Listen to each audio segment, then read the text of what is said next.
Nanti yang ngomong satu putaran itu tahu-tahu nggak masuk putaran kedua. Apa yang terjadi? Pemilu itu menghasilkan pemerintahan yang legitimate. Kalau pemerintahan tidak legitimate nggak diakui. Nih saya kasih contoh. Kali ini guys, hostnya super julid banget. Host ini aneh banget guys. Dia bertanya pertanyaan yang udah dijawab sama Tom Lembong, tapi jawabannya nggak boleh sama kayak Tom Lembong bilang. Kan aneh, jadi bingung guys. Sekarang kan lagi rame juga Pak, poster-poster di jalanan, terus berita-berita di TV yang bilang kalau pemilu satu putaran itu bisa bikin hemat anggaran negara sampai 27 triliun. Wow. Nah, Bisa hemat gimana nih 27 pandangan triliun. Bapak soal anggapan kalau pemilu satu putaran itu lebih hemat? Tapi jangan nyontek dari Pak Lembong lagi ya Pak, ini jawaban dari Pak Aniesnya langsung loh. Oke, silakan Pak. Begini, pemilu itu bukan soal sekedar murah dan mahal. Kenapa? Karena kita melibatkan pemilih yang jumlahnya DPT lebih dari 200 juta. Jadi kalau biaya besar 280 juta. bagi itu dengan 200 juta pemilih, berapa nanti per orang? Oke, nanti di situ akan terlihat. Ya kalau negaranya kecil, biaya pemilunya otomatis kecil. Kalau negaranya seperti Indonesia, nomor 4 terbesar di dunia, demokrasi nomor 3 terbesar, otomatis anggarannya menjadi besar. Tapi angka tadi disebut berapa? 27 triliun. APBN kita itu 3.300 triliun. Jadi kalau 27 triliun itu sekitar 0,1516%. Ngeri guys ya, PBN. Untuk menentukan arah Republik ini. Arah Republik ini. Jangan sampai nanti gas-gasnya gini, sekarang dipasangkan satu putaran, habis itu tidak ada putaran sekalipun. Gini, one man one vote dipertahankan, jangan sampai one man one vote one time. Betul tidak? Nanti kita bergerak, sekarang dicoba dikurangi putarannya, besok bisa-bisa idenya udahlah nggak usah pakai putaran-putaran, perpanjangan saja. Betul tidak?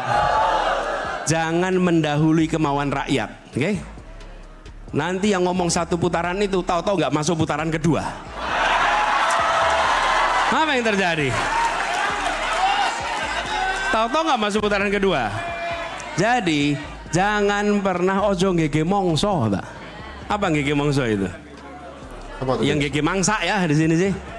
Itulah sebabnya. Jadi menurut hemat kami, serahkan kepada rakyat.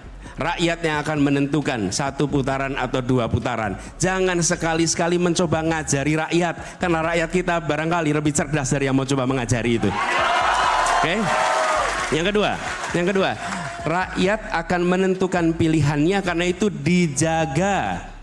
Dijaga betul. Ini bukan yang dijaga, itu bukan suaranya paslon 1, 2, 3, bukan. Yang dijaga itu suara rakyat yang harus dipastikan tercermin dalam tabulasi suara nasional. Oke?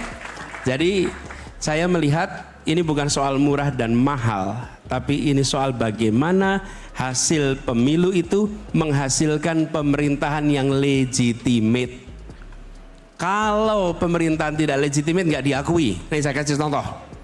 Kompetisi sepak bola, tapi yang menang itu karena diuntungkan oleh wasit, diuntungkan oleh penyelenggara. Betul?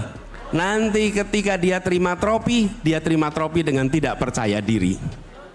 Kenapa? Karena dia bukan pemenang yang sesungguhnya. Dia hasil olah-olahan antara wasit dan penyelenggara. Ketika itu adakah yang mempercayai dia sebagai pemenang? Tidak, itu legitimasi moralnya turun.